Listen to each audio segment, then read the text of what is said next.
Hey there, this is a little demonstration on why windshields and pop filters exist. Currently you listen to me without any protection for the microphone, and you can hear I hit the microphone with gusts of air that generate these deep thumping and sometimes rumbly sounds depending on whether I hit the microphone with wind noises or gusts of air. So gusts of air can be generated with a P, with a B, with a K, with a T, depending on where you send the T. You see, it also generates that thumpy sound. All of these are gusts of air. And wind noise is pretty much if you breathe, what happens if you're this close to a microphone into the microphone itself. It will sound like, see, that's these are the things that you need to somehow fix, and it is not because it is a bad microphone. It's just how pretty much any microphone normally would respond to some gusts of air. For example, this is a so-called broadcast microphone, and this microphone actually has the same problem as this one. So it is definitely not about, having a bad microphone or something. Now I'm starting to use this one. So I'm doing the same thing still. I'm sitting in front of my microphone, and now I can pretty much start to breathe freely, and I don't hit the microphone with those rumbly sounds because of breathing. See, it's not happening anymore. And at the same time, plosive sounds, such as, from B's, T's, K's, P's, they don't happen anymore, or at least not nearly as much. Of course, no pop filter is really, a magic solution to fix everything.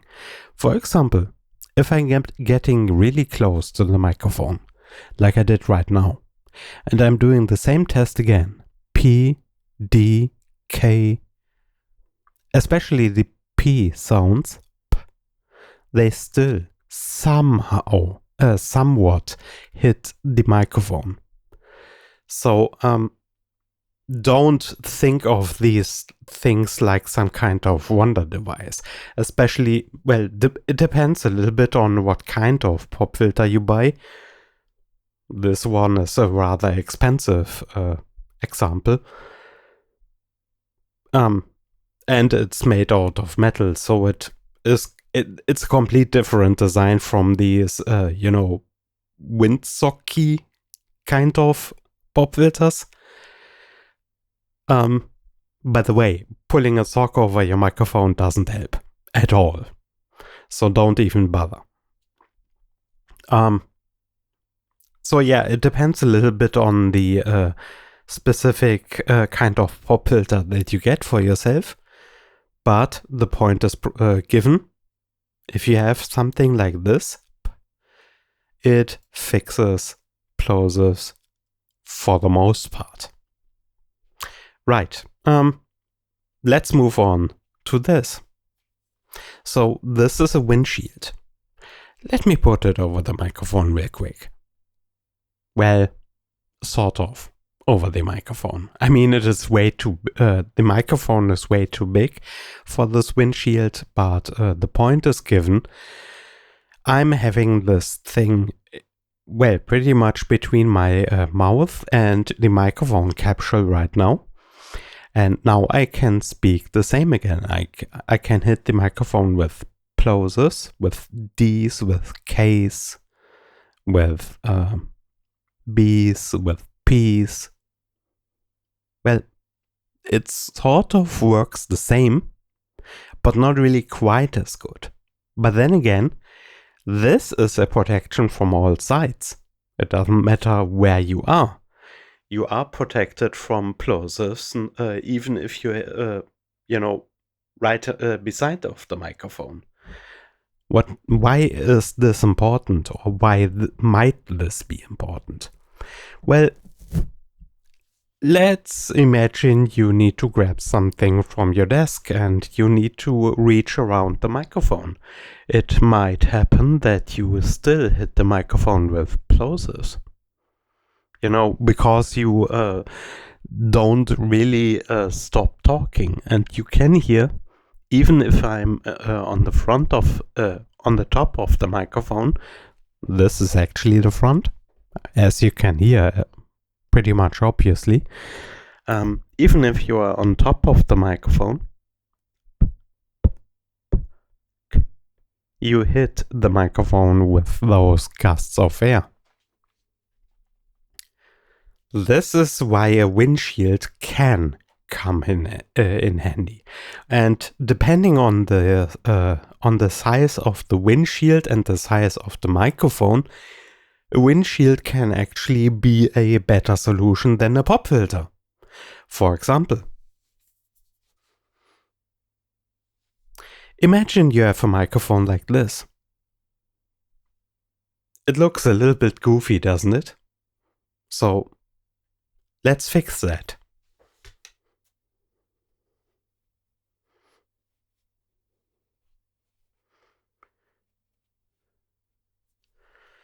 So now I have a windshield over this microphone.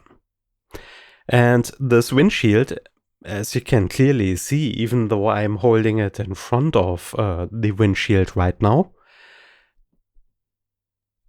it is definitely smaller, right? It is smaller, and as such, obviously, it might end up being the better solution, because it, well, especially in together with the microphone itself, this solution blocks me out quite a bit, while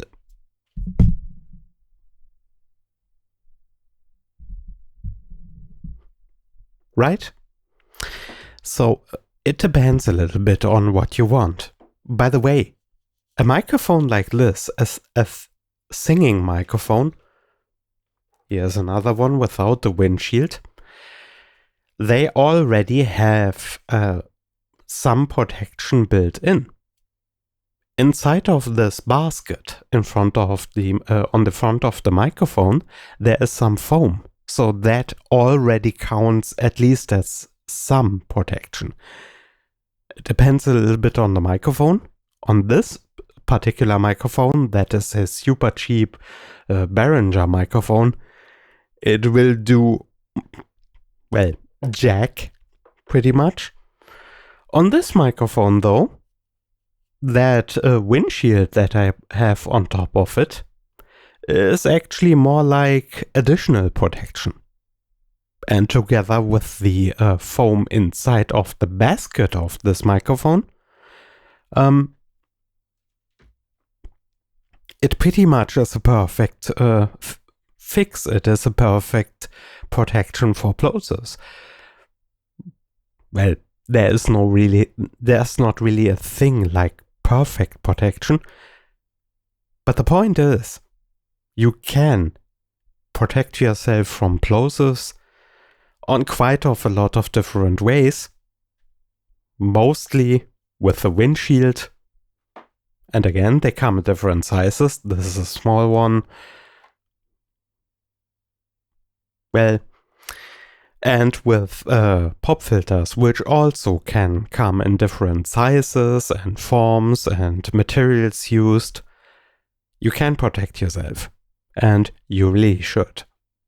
Because in the end of the day, you need to be as close to the microphone as possible if you are a streamer. You cannot have the microphone like, I don't know, 20 centimeters away from your mouth, simply because it's more convenient.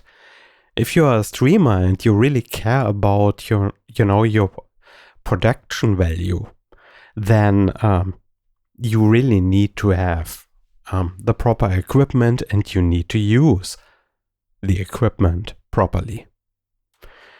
But that's it for today. Thanks for watching.